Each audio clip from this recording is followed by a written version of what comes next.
ভারতবর্ষে সর্বপ্রথম ঋষি কণাদ জানান যে কোনো পদার্থ ছোট্ট ছোট্ট কণা দিয়ে তৈরি। 1808 খ্রিস্টাব্দে ব্রিটিশ বিজ্ঞানী জন ডাল্টন পরমাণুবাদ প্রকাশ করেন। তার মতে প্রতিটি মৌলিক পদার্থ অসংখ্য ক্ষুদ্র কণা দিয়ে তৈরি। এই কণাগুলিকে কোনো রাসায়নিক প্রক্রিয়া দ্বারা ভাঙা যায় না বা সৃষ্টি করা যায় না। এরাই পরমাণু বা অ্যাটম। একই মৌলিক পদার্থের পরমাণুগুলো ওজন ও ধর্মে এক। বিভিন্ন মৌলিক পদার্থের পরমাণুগুলো ওজন ও ধর্মে বিভিন্ন। মৌলের পরমাণুগুলো পূর্ণ সংখ্যার সরল অনুপাতে যুক্ত হয়, ফলে তৈরি হয় যৌগ। এই প্রসঙ্গে মনে রাখতে হবে, ডাল্টন বলেছিলেন পরমাণু অবিভাজ্য, কিন্তু বর্তমানে বিভিন্ন পরীক্ষায় প্রমাণিত হয়েছে পরমাণুকেও ভাঙা সম্ভব। ইলেকট্রন কিভাবে প্রথমে আবিষ্কার হয়? 1879 সালে উইলিয়াম ক্রুকস ক্যাথোড রশ্মি আবিষ্কার করেন। খুব কম চাপে বায়ুপূর্ণ একটি কাঁচের নল নেওয়া হলো। এটিতে উচ্চ বিভবযুক্ত দুটো ধাতব তড়িৎদ্বার আছে। এর মধ্যে দিয়ে তড়িৎ প্রবাহ পাঠানো হলো। এতে দেখা গেল ক্যাথোড থেকে একরকম অদৃশ্য রশ্মি অ্যানোডের দিকে যায়। ওইদিকে কাঁচের দেওয়ালে একটা হালকা সবুজ আলোর প্রতিপ্রভা তৈরি হয়। এই রশ্মিটি হল ক্যাথোড রশ্মি। 1897 সালে বিজ্ঞানী জে জে টমসন লক্ষ্য করেন এই রশ্মিগুলি পজিটিভ তড়িতের দিকে যায়। এই কণাগুলো হল নেগেটিভ কণার স্রোত। এই কণাগুলি ইলেকট্রন। 1886 সালের ঘটনা। বিজ্ঞানী গোল্ডস্টাইন একই ধরনের কাঁচের নল নেন, ব্যবহার করেন ছিদ্রযুক্ত ক্যাথোড। এবার তড়িৎ চালনা করেন। তিনি দেখেন ক্যাথোড রশ্মি বেরোচ্ছে, একই সঙ্গে অ্যানোড থেকেও একই রকম অদৃশ্য রশ্মি ক্যাথোডের ছিদ্র দিয়ে বেরিয়ে যাচ্ছে। এই রশ্মিগুলি আবার নেগেটিভ তড়িতের দিকে আকৃষ্ট হয়, অর্থাৎ ওই রশ্মিটি পজিটিভ তড়িৎ কণার স্রোত। এটি পরমাণুর আরেকটি মূল উপাদান। পরে বিজ্ঞানী রাদারফোর্ড এর নাম দেন প্রোটন। মনে রাখতে হবে, এর আধান ইলেকট্রনের আধানের সমান, কিন্তু বিপরীত। এতক্ষণ শুনলাম পরমাণুর মধ্যে থাকে প্রোটন আর ইলেকট্রন। এরা কিভাবে থাকে? বিজ্ঞানী রাদারফোর্ড 1911 সালে একটি পরীক্ষা করেন।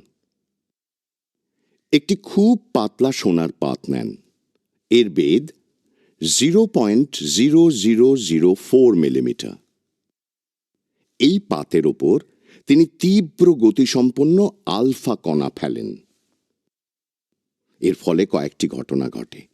সেগুলি হল, প্রায় 99% আলফা কণা সোনার পাত ভেদ করে সোজা চলে যায়। কিছু আলফা কণা সামান্য কোণে বেঁকে যায়।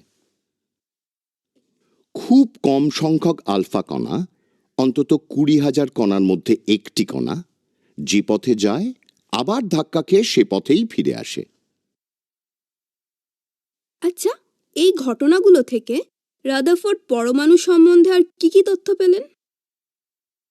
রাদারফোর্ড ধারণা করেন, যেহেতু বেশিরভাগ আলফা কণা পাত ভেদ করে সোজা চলে যায়, তাই বলা যায় পরমাণুর বেশিরভাগ জায়গায় ফাঁকা। কিছু কণা সামান্য কোণে বেঁকে যায়, অর্থাৎ ভেতরে কোনো নেগেটিভ তড়িৎগ্রস্ত কণা আছে যা ওই পজিটিভ আলফা কণাকে আকর্ষণ করে। পজিটিভ আলফা কণা পরমাণুর কোনো পজিটিভ আধানের জন্য যে পথে চায় সে পথেই ফিরে আসে। পরমাণুর এই অংশটি নিরেট। একে পরমাণু কেন্দ্রক বা নিউক্লিয়াস বলা যায়। যেহেতু পরমাণু নিস্তড়িত, তাই পরমাণুর প্রোটন ও ইলেকট্রন সংখ্যা সমান। পরমাণুর ভিতরে ইলেকট্রন কোথায় থাকে? ইলেকট্রনগুলো পরমাণুর নিউক্লিয়াসের বাইরে বিভিন্ন বৃত্তাকার কক্ষপথে ঘুরতে থাকে।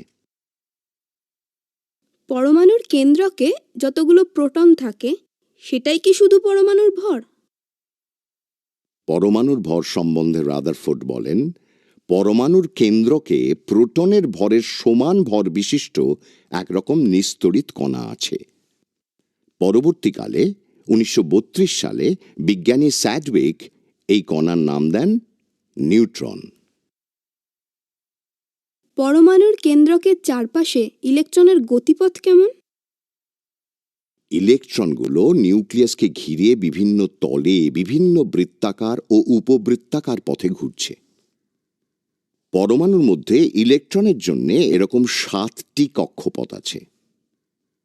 প্রতিটি কক্ষ এক একটা শক্তি স্তর, এদের বলে কোয়ান্টাম স্তর। এদের প্রকাশ করা হয় n দিয়ে। যেমন প্রথম থেকে n is equal to 1, n is equal to 2, n is equal to 3, n is equal to 4, n is equal to 5, n is equal to 6 এবং n is equal to 7। এদের আবার আলাদা আলাদা নামও আছে। প্রথম স্তরকে বলে কে স্তর। পরের স্তরগুলি হল এল, এম, এন, ও, পি এবং কিউ। কে স্তরের শক্তি সব থেকে কম। স্তর যত বাড়ে কক্ষপথের শক্তি তত বাড়তে থাকে। কোনো একটা স্তরে সবচেয়ে বেশি কতগুলো ইলেকট্রন থাকবে তাও নির্দিষ্ট। এই সংখ্যাটি হল 2 into n স্কোয়ার। এবার দেখো, n is equal to 1 বা কে কক্ষে সবচেয়ে বেশি 2 into 1 স্কোয়ার মানে 2টি ইলেকট্রন থাকতে পারে। n is equal to 2 বা এল কক্ষে সবচেয়ে বেশি 2 into 2 স্কোয়ার ইকুয়াল টু 8টি ইলেকট্রন থাকতে পারে। n is equal to 3 বা এম কক্ষে সবচেয়ে বেশি 2 into 3 স্কোয়ার বা 18টি ইলেকট্রন থাকতে পারে। n is equal to 4 পর্যন্ত এই সূত্র প্রযোজ্য। আচ্ছা, পরমাণুর নিউক্লিয়াসে তো অনেকগুলো সম আধানের প্রোটন কণা আছে, তা সত্ত্বেও এদের মধ্যে বিকর্ষণ ঘটে না কেন? এর কারণ হল পরমাণুর কেন্দ্রে নিস্তড়িত নিউট্রন এবং পজিটিভ তড়িৎগ্রস্ত প্রোটন কণার মধ্যে সর্বদাই চার্জের আদান প্রদান হয়। এর ফলে নিউট্রন প্রোটনে এবং প্রোটন নিউট্রনে পরিণত হয়। এই কাজটা কিন্তু খুব তাড়াতাড়ি ঘটে, সেই জন্যে বিকর্ষণ বলের কাজ করার কোনো সময়ই থাকে না। বর্তমানে বলা হয় এই দুই কণার মধ্যে মেসন কণার আদান প্রদান হয়, যার ফলে তৈরি হয় নিউক্লিয় বল।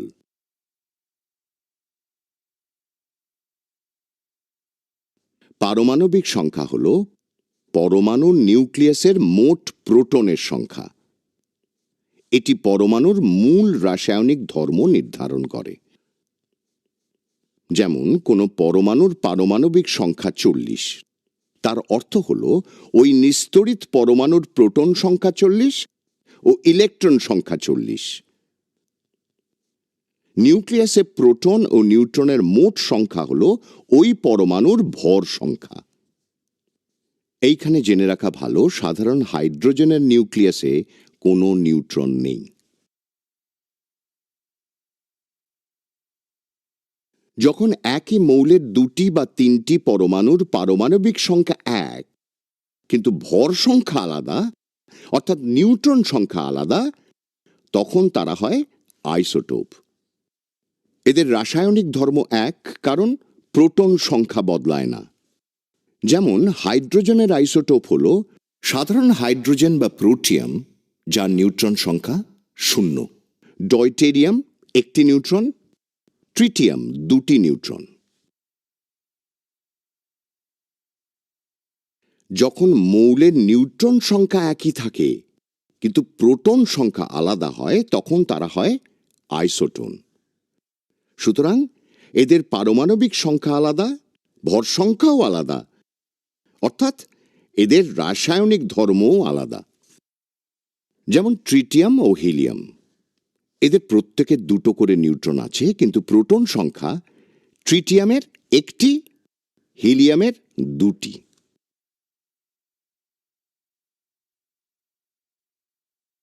যদি দুটো আলাদা মৌলের ক্ষেত্রে পারমাণবিক ভর সংখ্যা সমান কিন্তু পারমাণবিক সংখ্যা আলাদা হয়, সেক্ষেত্রে একটিকে অন্যটির আইসোবার বলে।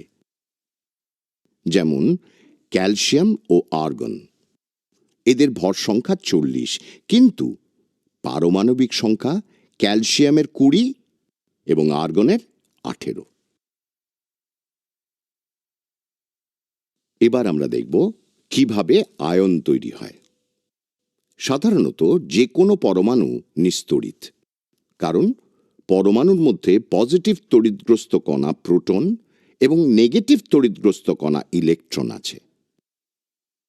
কিন্তু পরমাণুর কোনো তড়িৎ আধান নেই, কারণ সেখানে ইলেকট্রন ও প্রোটন সংখ্যা সমান। এবার কোনো পরমাণু ইলেকট্রন ত্যাগ করল, ওই পরমাণুতে পজিটিভ তড়িৎ কণার সংখ্যা নেগেটিভ তড়িৎ কণার চেয়ে বেশি হবে। ওই পরমাণু পরিণত হবে পজিটিভ আয়ন বা ক্যাটায়নে। এর ঠিক উল্টোটা ঘটলে তৈরি হবে অ্যানায়ন। মনে রাখতে হবে, পরমাণু ইলেকট্রন ছেড়ে বা ইলেকট্রন নিয়ে তার কাছাকাছি থাকা নিষ্ক্রিয় গ্যাসের মতো ইলেকট্রন বিন্যাস পায়। এই জন্যে আয়ন পরমাণুর চেয়ে বেশি সুস্থিত।